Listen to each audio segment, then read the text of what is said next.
Assalamualaikum warahmatullahi wabarakatuh. Saya Siti Aisyah dengan NPM 212151003 dari kelas 2021A, jurusan Pendidikan Matematika, Fakultas Keguruan dan Ilmu Pendidikan, Universitas Siliwangi. Video ini dibuat untuk memenuhi ulangan akhir semester mata kuliah Teknologi Informasi, Komunikasi, dan Media Pembelajaran yang diampu oleh Ibu Dr. Hamsatunima, SPD MPD.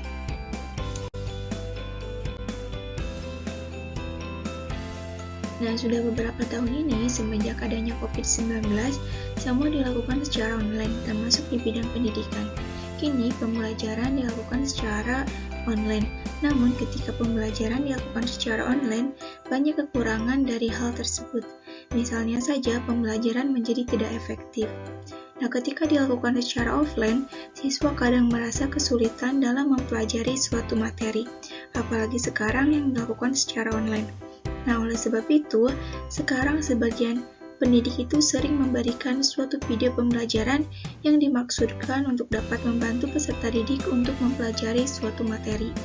Karena tidak semua materi itu dapat dipahami dengan hanya membaca buku saja, tetapi juga harus dilakukan pemahaman yang bisa diberikan melalui video pembelajaran tersebut. Misalnya pada materi trigonometri, tidak hanya satu atau dua orang siswa yang kesulitan dalam materi trigonometri, tapi hampir sebagian besar kesulitan itu dialami oleh peserta didik. Nah, dalam materi trigonometri ini banyak sekali yang harus dihafal, dan tidak hanya peserta didik lain, saya sendiri pun pernah mengalami kesulitan dalam mempelajari materi trigonometri, khususnya dalam menghafal nilai-nilai trigonometri. Tapi, tidak mungkin kita hanya bisa menghafalnya saja, jadi lebih baik kita harus mengetahui konsepnya bagaimana. Karena jika kita menghafal, suatu saat kita pasti akan lupa, tapi jika kita tahu konsepnya, maka kita tidak akan lupa. Nah, di sini dengan menggunakan sudut-sudut berelasi, kita dapat menghitung perbandingan trigonometri pada suatu sudut-sudut lain, sehingga kita tidak perlu menghafal semua nilai trigonometri, hanya cukup mengingat nilai trigonometri untuk sudut-sudut pada kuadran 1.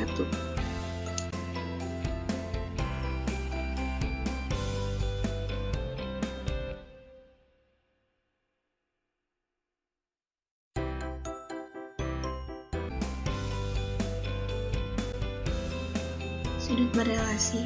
Nah, di sini pada grafik di sini ada 4 kuadran, yaitu ada kuadran 1, kuadran 2, kuadran 3, dan kuadran 4. Sebelumnya saya membagi dua sudut berelasi, yaitu sudut pada garis horizontal dan juga sudut pada garis vertikal. Sudut pada garis horizontal itu yaitu yang berada pada garis X. Yang pada garis X itu ada sudut 180 derajat dan juga 360 derajat, sedangkan untuk sudut pada garis vertikal itu yang berada pada garis Y, yaitu ada 90 derajat dan juga 270 derajat. Nah, yang pertama di sini ada sudut pada garis vertikal. Sudut pada garis vertikal ini ada sudut 90 derajat dan juga 270 derajat. Untuk rumus sudut berelasi pada garis vertikal ini, yang pertama ada sudut 90 derajat dikurangi dengan alfa, sudut 90 derajat ditambah dengan alfa, sudut 270 derajat dikurangi dengan alfa, sudut 270 derajat ditambah dengan alfa. Yang pertama kita lihat sudut 90 derajat dikurangi dengan alfa, sin 90 derajat dikurangi dengan alfa sama dengan cos alfa, cos 90 derajat dikurangi dengan alfa sama dengan sin alfa, tangan 90 derajat dikurangi dengan alfa sama dengan kotangan alfa, dan seterusnya. Jika dilihat dari sudut 90 derajat dikurangi dengan alfa, sudut 90 derajat ditambah dengan alfa, sudut 270 derajat dikurangi dengan alfa, dan sudut 270 derajat ditambah dengan alfa itu rumusnya itu sama. Sin akan berubah menjadi cos. Jadi nilai trigonometrinya itu akan berubah. Sin akan berubah menjadi cos, cos akan berubah menjadi sin, tangan akan berubah menjadi kotangan, kotangan akan berubah menjadi tangan, sekan akan berubah menjadi kosekan, dan kosekan akan berubah menjadi sekan. Yang membedakannya itu adalah dari positif negatifnya. Positif negatifnya itu dilihat lagi pada kuadrannya. Sudut 90 derajat dikurangi dengan alfa itu kan berada pada kuadran 1, sehingga semuanya bernilai positif. Sedangkan untuk sudut 90 derajat ditambah dengan alfa itu berada pada kuadran 2, sehingga sin dan kosekannya itu bernilai positif. Untuk sudut 270 derajat dikurangi dengan alfa berada pada kuadran 3, sehingga tangan dan kotangannya itu bernilai positif. Dan untuk sudut 270 derajat ditambah dengan alfa, yang bernilai positifnya itu adalah cos dan juga sekan karena berada pada kuadran 4. Nah, selanjutnya di sini ada sudut pada garis horizontal. Sudut pada garis horizontal itu ada sudut 180 derajat dan 360 derajat. Nah, yang pertama ini rumus sudut 180 derajat dikurangi dengan alfa, sudut 180 derajat ditambah dengan alfa, dan sudut 360 derajat dikurangi dengan alfa. Nah, kita lihat yang pertama ada sudut 180 derajat dikurangi dengan alfa. Sin 180 derajat dikurangi dengan alfa itu sama dengan sin alfa. Cos 180 derajat dikurangi dengan alfa itu sama dengan negatif cos alfa. Tangan 180 derajat dikurangi dengan alfa sama dengan negatif tangan alfa, dan seterusnya. Jika kita dilihat bahwa sin akan tetap menjadi sin, cos akan tetap menjadi cos, tangan akan tetap berubah, tidak akan berubah, tangan akan tetap menjadi tangan. Jadi, dapat kita tarik kesimpulan bahwa pada garis horizontal ini, yaitu 180 derajat dan juga 360 derajat ini, nilai trigonometrinya itu akan tetap. Sin akan tetap menjadi sin, cos akan tetap menjadi cos, dan seterusnya.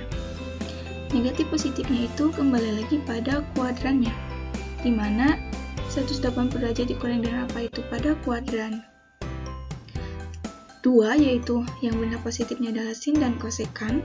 Kemudian 180 derajat ditambah dengan alfa itu adalah tangan dan juga kotangan, dan 360 derajat dikurangi dengan alfa itu adalah cos dan sekan.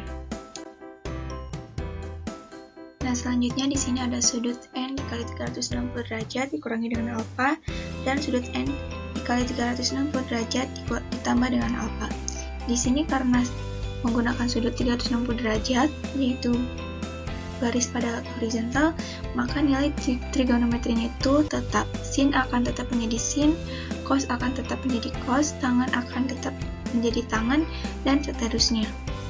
Positif negatifnya itu kembali lagi pada kuadrannya. N kali 360 derajat dikurangi dengan alfa itu berada pada kuadran 4, sehingga cos dan juga sekannya itu bernilai positif. Sedangkan untuk sudut n dikali 360 derajat ditambah dengan alfa itu berada pada kuadran 1, sehingga semuanya bernilai positif. Nah, jadi simpulannya itu, jika kita akan menggunakan sudut yang vertikal, yaitu ada 90 derajat dan juga 270, maka nilai trigonometrinya itu akan berubah. Sin akan berubah menjadi cos, cos akan berubah menjadi sin, dan seterusnya. Sedangkan ketika kita ingin menggunakan yang sudut berada pada garis horizontal, yaitu ada 360 derajat dan juga 180 derajat, maka nilai trigonometrinya itu akan tetap. Sin akan tetap menjadi sin, cos akan tetap menjadi cos, dan seterusnya. Dan untuk negatif positifnya itu dilihat lagi pada aturan pada kuadran. Mungkin itu saja yang dapat saya sampaikan. Kurang lebihnya mohon maaf. Terima kasih. Wassalamualaikum warahmatullahi wabarakatuh.